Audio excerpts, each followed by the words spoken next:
Κάνε εγγραφή στο κανάλι μας για να ενημερώνεσαι καθημερινά για την Ορθοδοξία μας και τα θαύματα που συμβαίνουν γύρω μας. Ο Θεός μαζί σας. Σε ένα μικρό χωριουδάκι της Λέρου, πριν από 30 χρόνια περίπου, έγινε το εξής θαυμαστό που μας διέσωσε αφηγηματικά ένας Άγιος συγχωρεμένος από το 2010 ιερέας, ο Παπαχρήστος. Ακούστε την ιστορία και συγκινηθείτε με την απέραντη αγάπη που μας έχει ο Χριστός μας. Ήτανε πρωί Σαββάτου, έκανα Θεία Λειτουργία και ήμουνα έτοιμος να καταλύσω τη Θεία Κοινωνία από το Άγιο Δισκοπότηρο. Ξαφνικά μπήκε μέσα στο ιερό ένας νέος, γειτονόπουλο, ο Κωστάκης.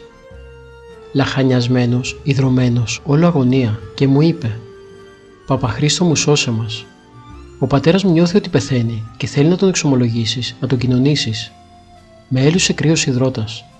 Ο πατέρας του παλικαριού ήταν ο πιο δύσκολος, στριφνός, παράξενος άνθρωπος στο χωριό. Με όλους μαλωμένος. Στην εκκλησιά δεν πάταγε, ούτε σε κηδείες ή γάμους ή βαφτίσεις. Έκανα το σταυρό μου και θεώρησα κλήσεις Θεού να πάω αμέσως κοντά του, με τη Θεία Κοινωνία. Το σπίτι του ήταν 40 μέτρα, δίπλα στην εκκλησία σχεδόν. Όταν μπήκαμε με το παλικάρι στο σπίτι του ετοιμοθάνατου Κυριάννη, τοποθέτησα το Άγιο Δισκοπότηρο που είχε κανένα πόντο Θεία Κοινωνία πάνω στο κομοδίνο, δίπλα στο κλινάρι του Κυριάννη. Του είπα αμέσως: «Παραπαγιάννη, για να σε κοινωνήσω πρέπει πρώτα να σε εξομολογήσω και να σου διαβάσω συγχωρητική ευχή. Θέλεις?» «Θέλω», του λέει. Βάζω πετραχύλι, μου είπε ότι τον βάραινε. Του διάβασα συγχώριο και ετοιμάστηκα να τον κοινωνήσω. Πάω να πιάσω το Άγιο Δισκοπότηρο και τι να δω? Παντελώς άδειο, σταγόνα Θεία Κοινωνία. Μου λύθηκαν τα γόνατα. Λέω στον Κυριάννη: «Πετάγομαι στο ναό να πάρω από το ορθοφόριο της Αγίας Τράπεζας Θεία Κοινωνία. Γιατί το Δισκοπότηρο, δεν ξέρω πώς, είναι άδειο».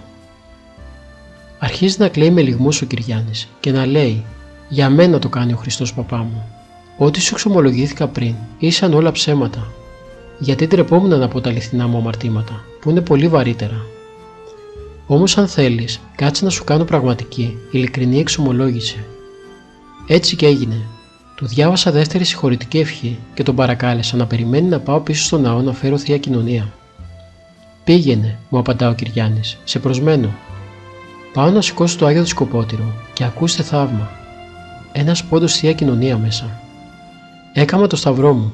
Κοινώνησα αμέσως τον ετοιμοθάνατο. Έλαμψε και γαλήνεψε το προσωπάκι του. Πέθανε εκεί μπροστά μου, ολοφάνερα μετανοημένος. Δόξασα το Χριστό μας και σκέφτηκα πόσο πάνσοφα, διακριτικά, αγαπητικά συγχώρησε και οικονόμησε τη σωτηρία του Κυριάννη. Αιώνιά του η μνήμη. Να μην απελπιζόμαστε για τη σωτηρία μας και ας είμαστε οι αμαρτωλότεροι άνθρωποι του κόσμου. Καλή μετάνοια, καλό παράδεισο σε όλους μας, με ειλικρινή και ταπεινή εξομολόγηση. Αμήν.